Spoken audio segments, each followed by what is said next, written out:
Hello दोस्तों, स्वागत है आपका अपने YouTube channel digital modern academy पे। दोस्तों आज फिर हम एक नए हिंदी टेस्ट के साथ आपके सामने हाजिर हुए हैं, जो कि आपके यूपी पुलिस, आपके SSCD तथा जितने भी स्टेट एग्जाम है जिनमें हिंदी आती है उसमें यूजफुल रहेगा। तो हमारा पहला क्वेश्चन है, संचारी भावों की संख्या कितनी मानी गई है? 30, 32, 33 या 34? बताइए। संचारी भावों की संख्या, बिल्कुल उत्तर होगा इसका सी 33। अच्छा, रसों की संख्या कितनी बताइए? 9। ठीक है। और रस के अंग कितने? 4 अंग। अंग कितने अंग हैं इसके? 4। कौन से? स्थायी भाव, स्थायी भाव, विभाव, अनुभाव और संचारी भाव। कितने? 4 संख्या बताइए ये किसकी? अंग, रस की। नेक्स्ट है, हिंदी वर्णमाला में मूल स्वर कितने हैं? हिंदी वर्णमाला में मूल स्वर कितने? बताइए। 2, 4, 6 या 7?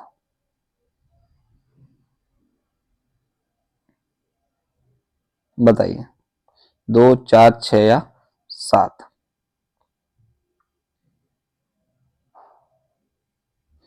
बिल्कुल उत्तर होगा इसका मूल स्वर कितने आपके? 4। कौन से? अ, ई, उ, सॉरी छोटा ऊ है,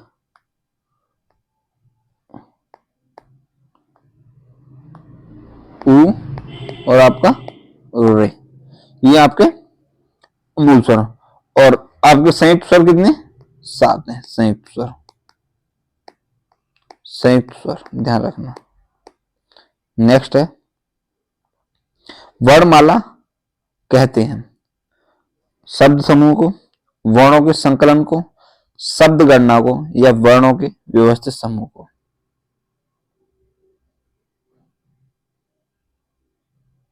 बिल्कुल उत्तर होगा डी, वर्णों के व्यवस्थित समूह को। आप अपना उत्तर मन में लगाया करें या एक कॉपी ले लें और कॉपी पे अपने उत्तर लगाएं, और जब आपका टेस्ट हो जाए उसके बाद आप कमेंट में अपने आंसर लिखेंगे, मेरे इतने सही है, इतने गलत हैं। ठीक है। नेक्स्ट क्वेश्चन है, हिंदी की आदि जननी है, हिंदी की आदि जननी है संस्कृत, पाली, प्राकृत या अपभ्रंश? बताइए।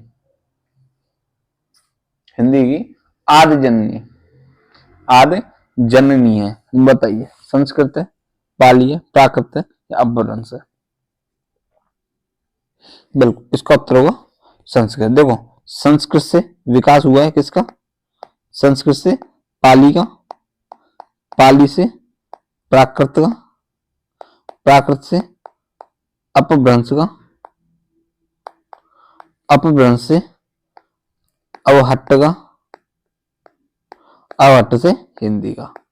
ध्यान रखना, इसको ध्यान रखना, इसके क्वेश्चन बहुत बार पूछे हैं और आपके भी आ सकता है, तो इसे नोट कर लें किसी न किसी कॉपी पे।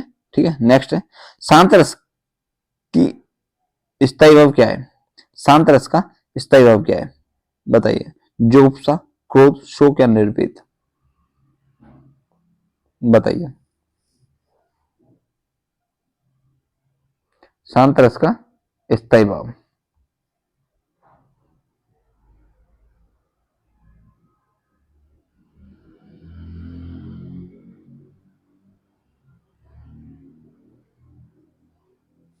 बताइए।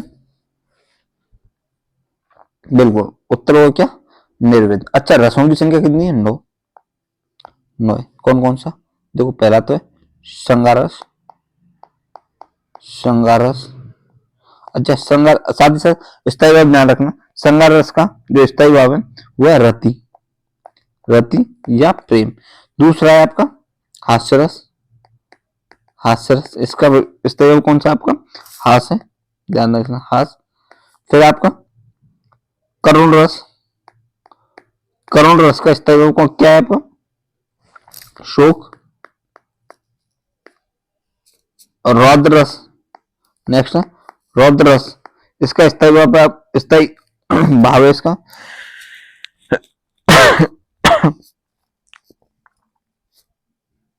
रौद्र यानी कि वीरस, इसको वीरस बोल, सॉरी रौद्रस, रौद्रस का क्रोध, सॉरी क्रोध।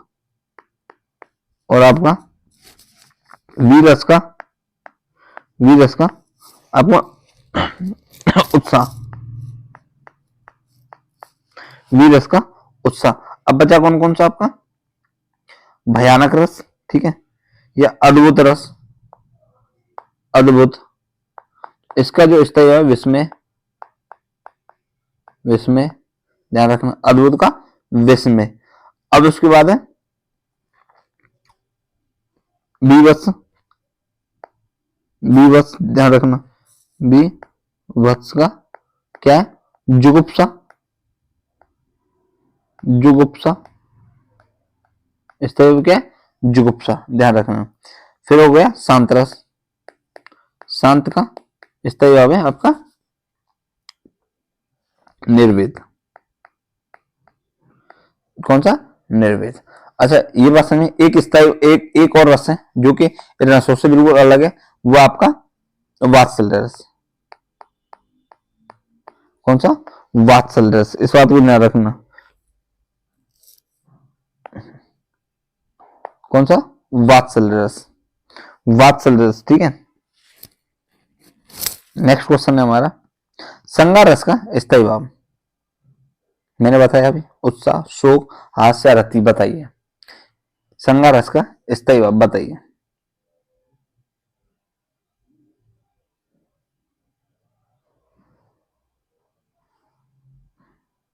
बिल्कुल रति। नेक्स्ट क्वेश्चन है,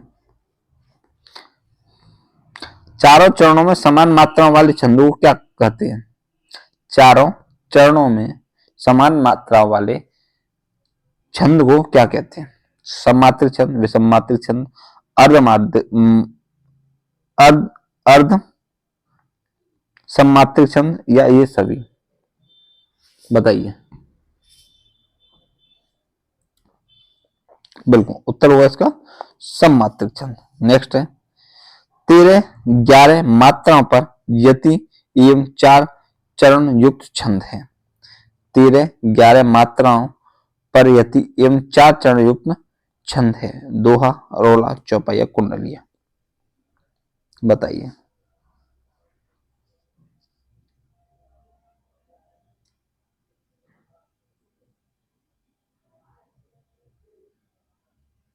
बिल्कुल उत्तर होगा इसका क्या, दोहा।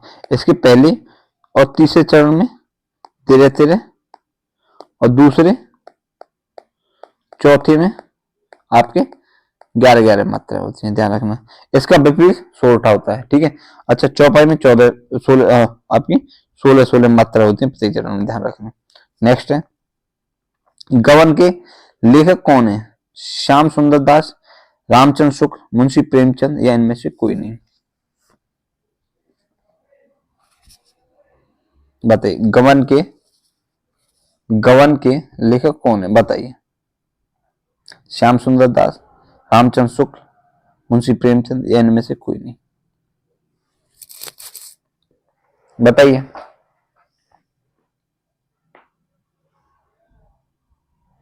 बिल्कुल उत्तर होगा इसका सी, मुंशी प्रेमचंद। अच्छा मुंशी प्रेमचंद की और कौन कौन सी रचनाएं, जैसे सेवा सदन है, कौन सी, ध्यान रखना, सेवा सदन, सेवा सदन, साथ ही साथ प्रेमाश्रम, प्रेमाश्रम, ध्यान रखना,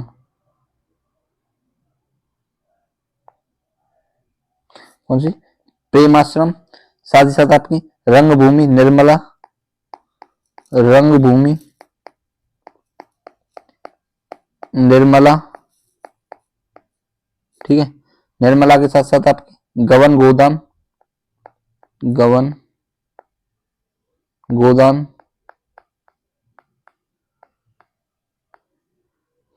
गोदान, ध्यान रखना। आपका पूस की रात, पंच परमेश्वर, पूस की रात, पंच परमेश्वर, पंच परमेश्वर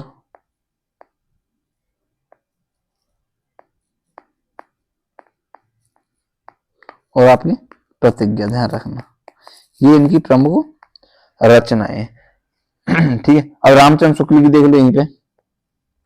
रामचंद्र शुक्ल की जैसे हिंदी साहित्य का इतिहास, चिंतामणि, हिंदा, आपकी हिंदी शब्द सागर हुई, भ्रमर गीत हुए, ये किसकी है? रामचंद्र शुक्ल की, ध्यान रखना। हिंदी साहित्य का इतिहास लिख लो।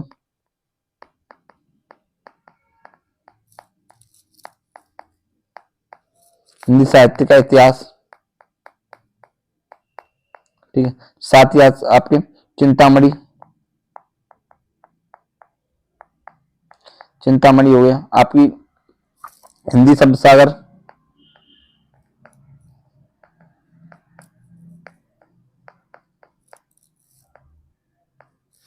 आपकी भ्रमर गीत,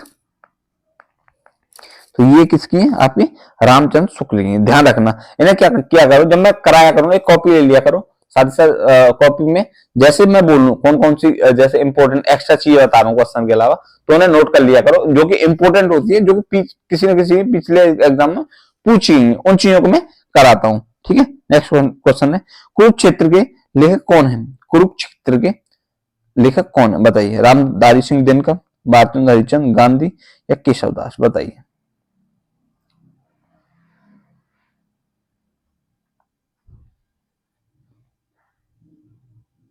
बताइए।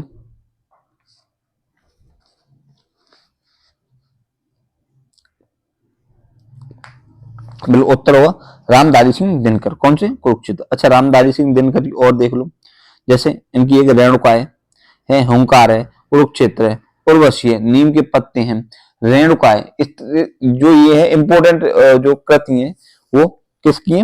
रामधारी सिंह दिनकर की है। और वह द्वंद्व गीत हुआ, शांति रस सॉरी एक है आपकी रसवंती, हिमालय, ये किसकी है? रामधारी सिंह दिनकर की। दोबारा इन्हें लिख लो, मैं दोबारा बता देता हूं, जैसे रेणुका, रेणुका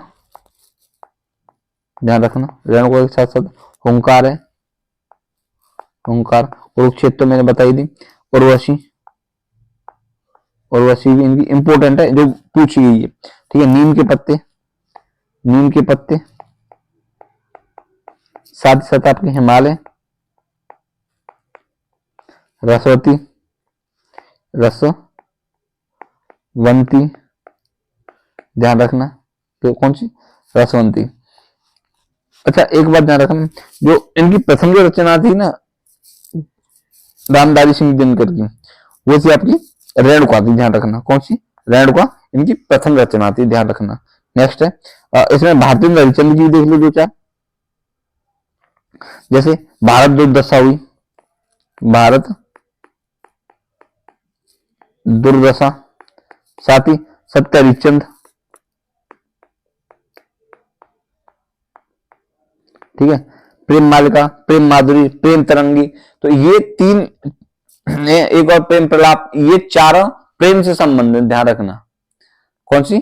प्रेम मालिका, प्रेम माधुरी, प्रेम तरंग और आपकी प्रेम प्रलाप। ठीक है, उसी के साथ साथ आपकी एक आपकी श्री चंद्रावली है, नील देवी, अंधेर नगरी, ठीक है, चंद्रावली,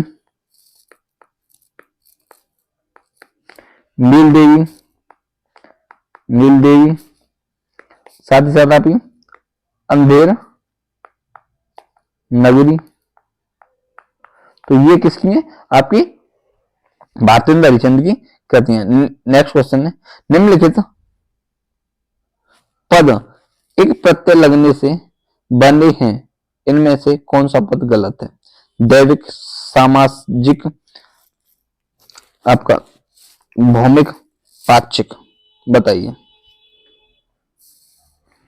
एक प्रत्यय लगने से कौन सा नहीं बना है? बताइए।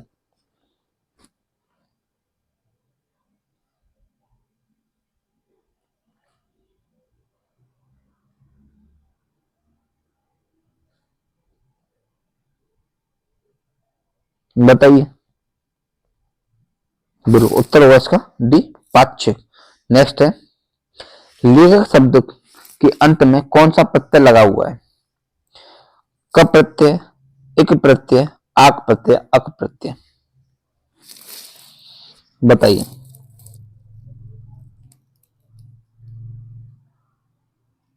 बिल्कुल उत्तर होगा इसका डी, अक प्रत्यय। नेक्स्ट क्वेश्चन है, अनुज शब्द को स्त्रीलिंग सॉरी अनुज शब्द को स्त्रीवाचक बनाने के लिए आप किस प्रत्यय का प्रयोग करेंगे? आप किस प्रत्यय का प्रयोग करेंगे? एक प्रत्यय का, ई प्रत्यय का, आ प्रत्यय या ई प्रत्यय? बताइए। अनुज शब्द को स्त्रीवाचक बनाने के लिए आप किस प्रत्यय का प्रयोग करेंगे? एक, ई, आ या ई? बताइए। बिल्कुल इसका उत्तर होगा आपका सी, आ प्रत्यय। जैसे अनुजा हो जाएगा, अनुज का अनुजा, अनुजा, ध्यान रखना। नेक्स्ट है, जगदीश का संधि विच्छेद क्या है? जगत धन ईश, जग धन ईश, जगद धन ईश या जग धन ईश? बताइए। ए, बी, सी और डी में से आप इसका उत्तर हमें बताइए।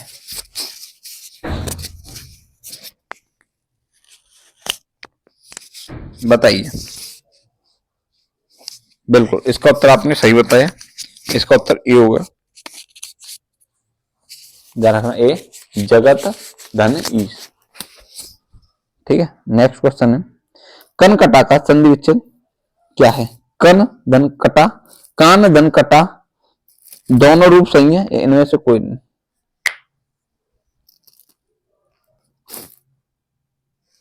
कन कटा का संधि विच्छेद क्या है? बिल्कुल उत्तर होगा इसका बी, कान धन कटा। नेक्स्ट है, गगन चुम्बी में कौन सा समास है? गगन चुम्बी में कौन सा समास है? भव्य समास, अव्ययभाव समास, तत्पुरुष समास या कर्मधारय समास? उत्तर लगाया करो मन में, या तो कॉपी ले लिया करो अपने पास, उसमें एबीसीडी आप अपनी जो उत्तर है उसे लगाया करो, फिर देखा करो आपके कितने सही है कितने गलत है। उससे क्या होता है, आप लोगों के क्वालिटी मेंटेन होगी, आपको पता लगेगा आप कितने पानी में। ठीक है, तो इसका उत्तर होगा आपका तत्पुरुष समास। ठीक है, तत्पुरुष यानी गगन को चूमने वाला। नेक्स्ट है, अनभिज्ञ का विलोम शब्द है अज्ञ, प्रज्ञ, अभिज्ञ या अविज्ञ? बताइए। अनभिज्ञ का विलोम, बिल्कुल उत्तर होगा अभिज्ञ। नेक्स्ट है, हास का विलोम शब्द है, हास का विलोम शब्द है हास्य, वृद्धि, हंसी या हस्त? हास का विलोम शब्द है।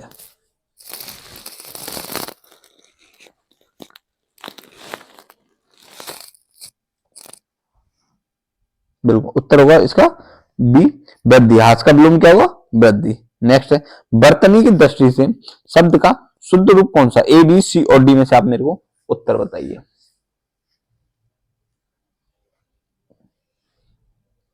वंदना का जो शुद्ध वर्तनी उसका मेरे को उत्तर बताइए, फिर मैं बताऊं।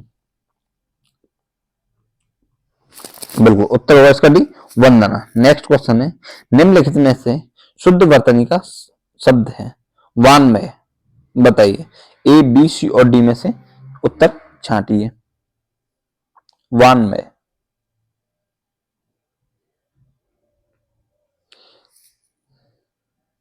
बिल्कुल उत्तर होगा इसका सी, वान्मय।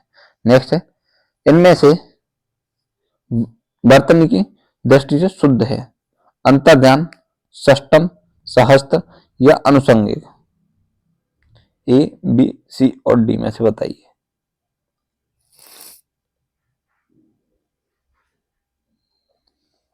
तो इसका उत्तर होगा ए, अंतर्ध्यान, अंतर्धान। ठीक है। नेक्स्ट है, वह सायकालीन वेला जब पशु वन से चरकर लौटते हैं में अनेक शब्द के लिए एक शब्द का चयन करो। बताइए उस समय को क्या बोलते हैं? गोदूर बोलते हैं, सूर्यास्त बोलते हैं, साय बेला बोलते हैं या अपराहन बोलते हैं? ए, बी, सी और डी में से आप अपना उत्तर दीजिए।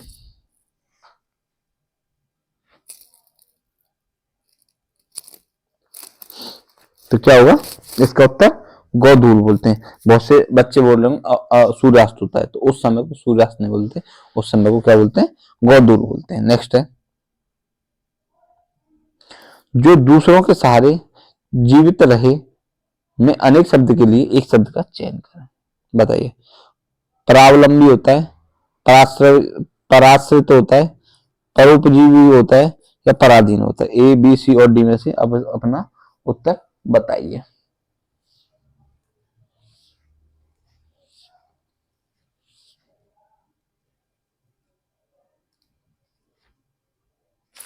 बताइए। बिल्कुल इसका उत्तर होगा आपका कौन सा? सी, परोपजीवी। नेक्स्ट क्वेश्चन है, दो पर्वतों के बीच की भूमि में दो पर्वतों के बीच की भूमि में अनेक शब्द के लिए एक शब्द का चयन करो। जो दो पर्वतों के बीच की जो भूमि होती है उसे क्या बोलते हैं? उपत्यका, घाटी, दौड़ या बेसिन?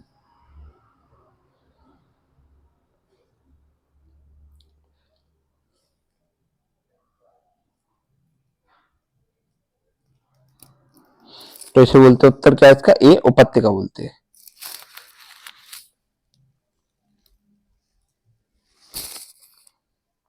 नेक्स्ट क्वेश्चन है, जो जो व्यक्ति के अनुभवों में विस्तार होता है उसके समक्ष नए नए डैश खुलते हैं। क्या खुलते हैं? क्षितिज खुलते हैं, अंतरिक्ष खुलते हैं, आवरण खुलते हैं, या द्वार खुलते हैं? ए, बी, सी और डी में से जो खाली स्थान है उसकी पूर्ति करनी है। बताइए। तो नए नए क्या खुलते हैं? नए नए खुलते हैं क्या? क्षितिज। उत्तर क्या होगा इसका? ए, क्षितिज। नेक्स्ट है, कर्फ्यू लगने से सारे शहर में डैश सन्नाटा छा गया। निस्तब्ध, शाश्वत, प्रकंपित, या भयावह? भयावह। खाली जगह में क्या आएगा? बताइए। कर्फ्यू लगने से सारे शहर में डैश सन्नाटा छा गया। तो उत्तर क्या होगा इसका? बताइए।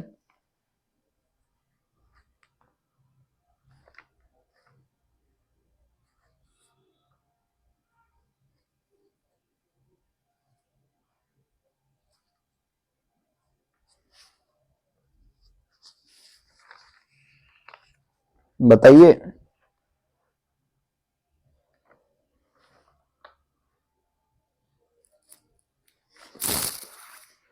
भयावह।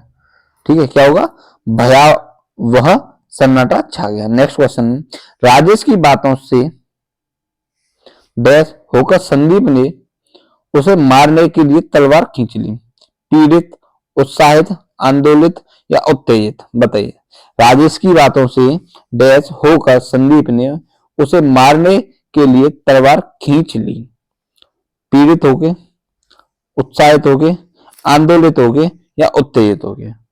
उत्तर इसका आपको अच्छे से पता हुआ, तो बिल्कुल इसका उत्तर डी, बिल्कुल आप सही है, डी उत्तर होगा। नेक्स्ट है, रीढ़ टूटना। रीढ़ टूटना मुहावरे का अर्थ है आधारहीन रहना, निराश होना, निराश हो जाना, कमजोर होना, या दुर्दशा ग्रस्त होना? रीढ़ टूटना मुहावरे का अर्थ है आधारहीन हो आधारहीन रहना, निराश हो जाना, कमजोर होना, या दुर्दशाग्रस्त होना? ए, बी, सी और डी में से उत्तर बताइए। बिल्कुल उत्तर आपका सही है, कमजोर हो जाना। रीढ़ टूटना मतलब कमजोर होना। नेक्स्ट है, सुबह शाम करना मुहावरे का अर्थ है। सुबह शाम करना मुहावरे का अर्थ है समय व्यतीत करना, आवारागर्दी करना, टालम टोल करना, या दिन रात काम करना? बताइए। बिल्कुल उत्तर होगा इसका क्या? टालम टोल करना। सुबह शाम करना मतलब टालम टोल करना। नेक्स्ट है, निम्नलिखित वाक्यों में से कौन सा शुद्ध है? मैंने इस बाजार से सामान खरीदा। मैंने बाजार से सामान खरीदा। उसने बाजार नहीं जाना है। हम तो आपको बता दिए थे। मुझे अपने गुरु के ऊपर श्रद्धा है। तो ए, बी, सी और डी में से उत्तर बताइए। शुद्ध वाक्य बताइए। तो बिल्कुल, मैंने बाजार से सामान खरीदा। उत्तर क्या होगा? ए, मैंने बाजार से सामान खरीदा। तो दोस्तों, ये आपका टेस्ट आज समाप्त हो गया। कल फिर एक नए टेस्ट के साथ आपके सामने हाजिर होंगे।